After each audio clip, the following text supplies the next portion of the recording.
My Best of Super Juniors 2019 Finals review of the entire show as Rin Rita, Jonathan Gresham, Bandito take on Dragon Lee Titan and Shota Umino in the opening six-man tag.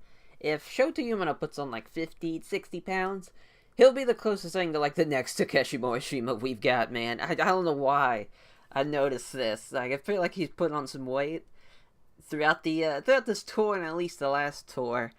It seems like if he just maybe more than like 50, 60, more like 80 pounds, he'll look like Morishima.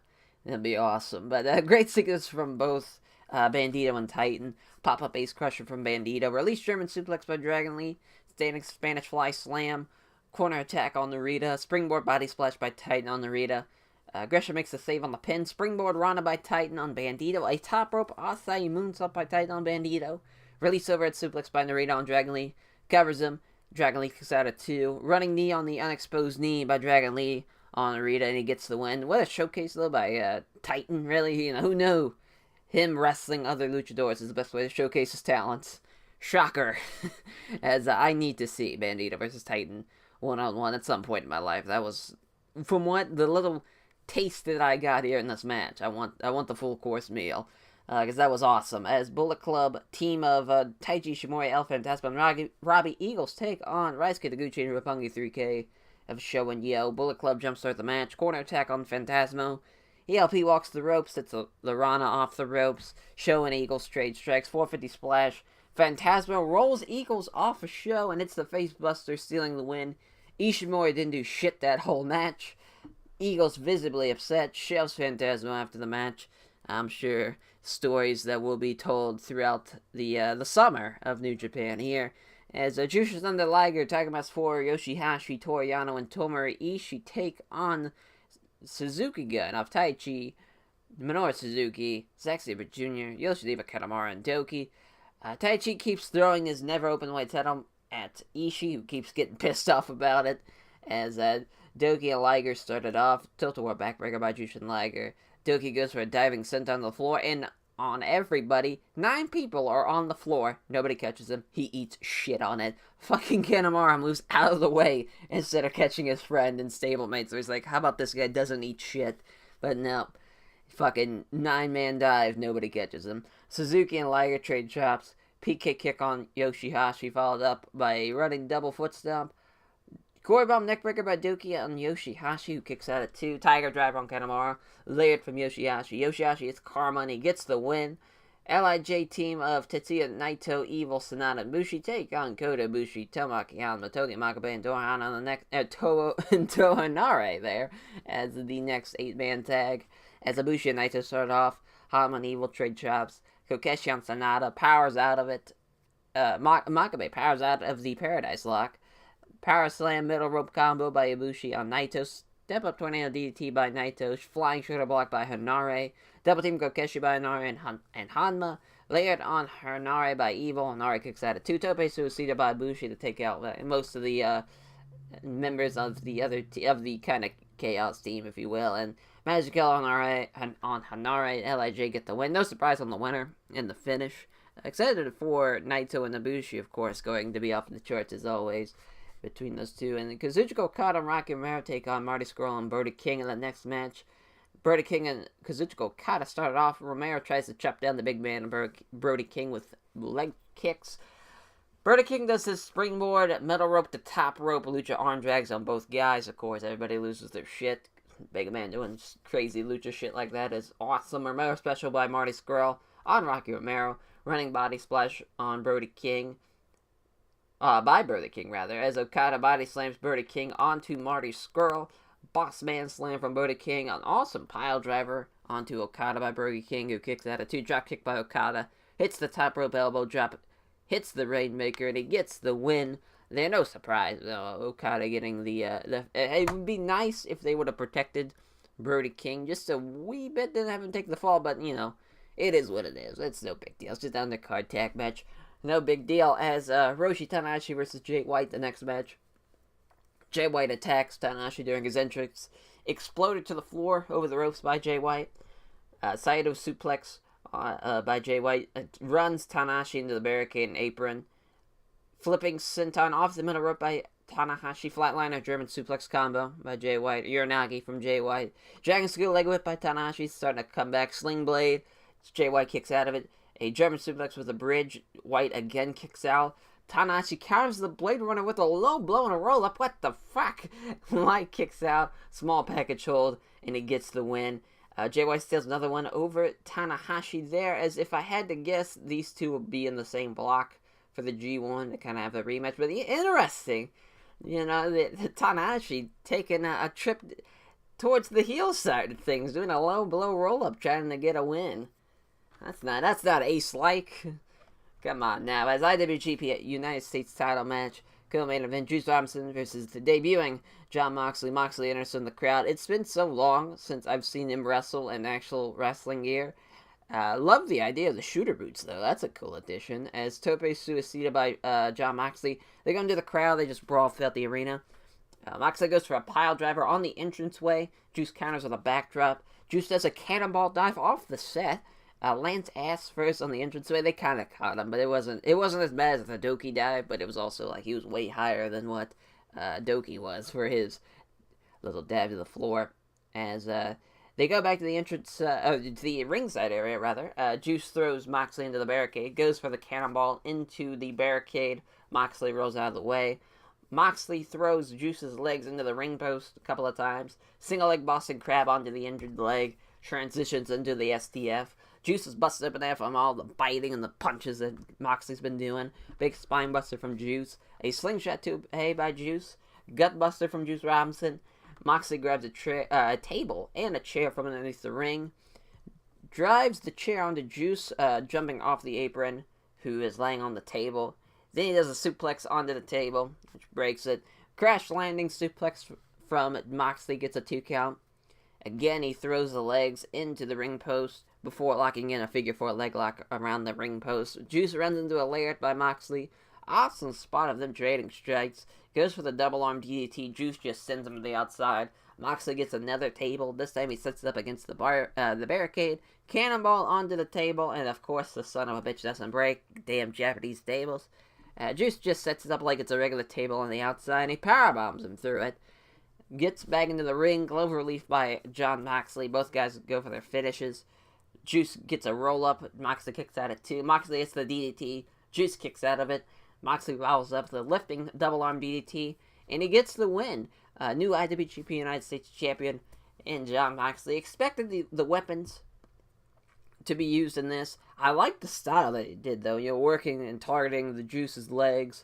Mainly just his one leg. Using punches and biting. His style would really work well, from what I saw in this match, would really work well with a G1.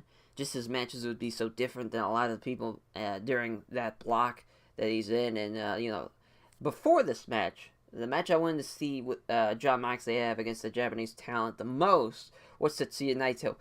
But, now, after seeing his debut, like, him and Minoru Suzuki would be really, really fun. Like, just the style he's using. If there's one thing, it's not really a critique. It's more of notes. I would love to see him use more palm strikes in the future. I think just the way they sound and the way... I'm sure he'll do it once he's training with somebody like Suzuki or somebody that uses palm strikes a lot. Just because they sound a lot better. And I get that using the closed fist and biting to, like, open up someone's... or at least draw blood and like, open it up more. That's cool. That, to keep doing that. But if it's just, for me, if I had to, like... give him more notes to add to his character in the future, more what he does in the ring. Probably that, add more palm strikes. I'd love to see him do some stuff in the clinch, like clench up and do some European uppercuts, or even some like dirty uppercuts where he's just in close and tight and just uppercutting the shit out of someone. That'd be cool. I wouldn't expect him to do like single leg or double leg takes or anything like that, even though he's got those shooter boots on. He doesn't really need to do all that. That'd be cool, though. I don't think he really has that in his arsenal, but if it's something he wants to do or is training to do, that'd be pretty cool. But, as far as what I was expecting, I wasn't expecting... I didn't know what to expect, so I kind of went into this match open-minded just to see what Jon would do. And I loved what I saw, especially for what he was... how that match was put together. Juice, as a babyface, the crowd was really behind him. And he's someone I thought John would just kind of be a U.S. champion guy and not really be used anywhere else. Seeing what he did here, I wouldn't mind him being used in actual, farther up the card or somewhere else for New Japan, maybe the Intercontinental title scene, or even just a non-title like grudge match type of thing, because he does bring kind of that Americanized style with the weapons and whatnot, and I think he's a fun change of pace guy. And that's what I alluded to. If he is in this G1 coming up, which I highly doubt, but maybe the next year, 2020 G1, he might be in that. He's going to be a fun guy to look out for as far as what he does in Japan. And now this is kind of what, if you're into AEW type of thing, this is kind of maybe he'll do this in AEW. I doubt it. I highly doubt it. But who knows? Who knows? It could just be very much like this. But the main event, though, main event time. The finals of the Best Super Juniors, Shingo Takagi, Will Ospreay. We're going to see who's the winner of this goddamn thing. And unbelievable opening sequence. I mean, it was fucking insane. Rana by Ospreay, dropkick sends Shingo to the floor, slingshot tope by Ospreay, DDT on the floor by Shingo, tope on Gyro from Shingo, holy shit. That was crazy. Pop-up death driver by Shingo. Backhand spring over a kick by Ospreay. Standing shooting star press from Ospreay. Shingo kicks out at 2. Sasuke special by Ospreay. God, I love a goddamn Sasuke special. And sliding lariat from Shingo. Ospreay counters the gory bomb with a roll up. Shingo kicks out at 2. Bicycle kick in the corner by Ospreay. Hits the cheeky Nando spot.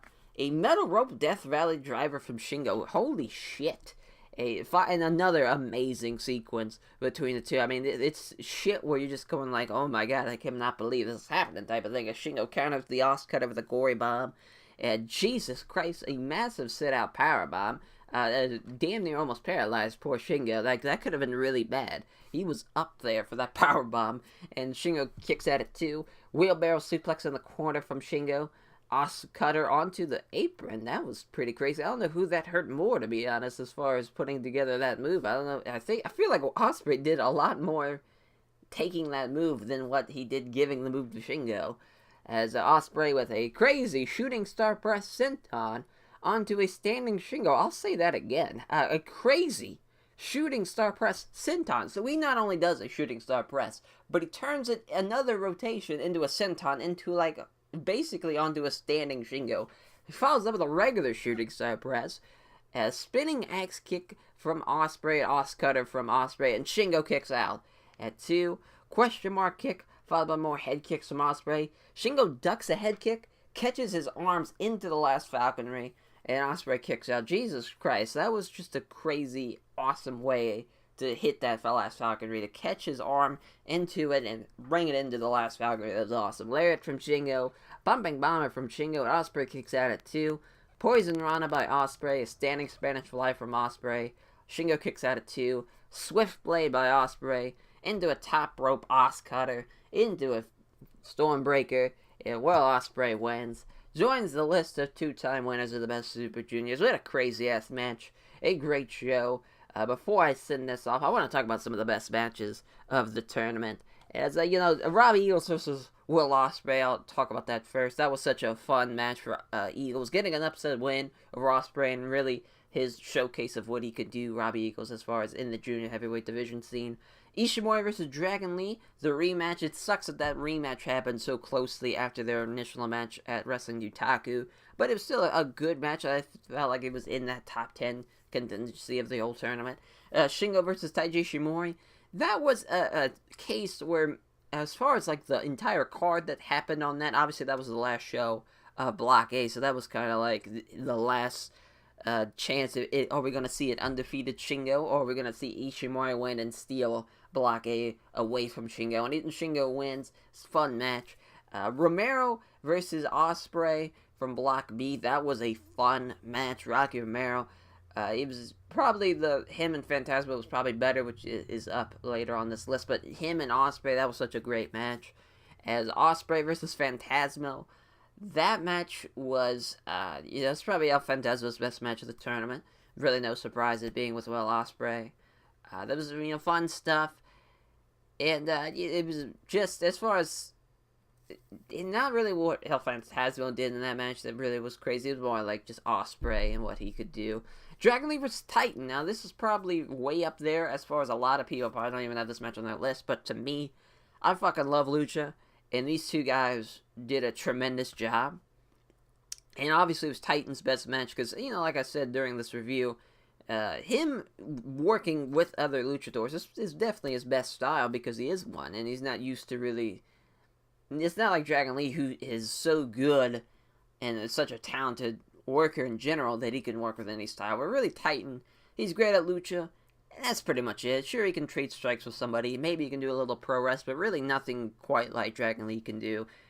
And so there was that, and that was an awesome change of pace. That was something that was completely different than anything else during that tournament, just because it was those two guys doing what they do best. As Rocky Romero versus El Phantasmo, the closest thing to the draw we got, the crowd was into it, the time situation that was into it, and also Rocky being the one to finally beat El Phantasmo for the first time in that tournament. That was just awesome.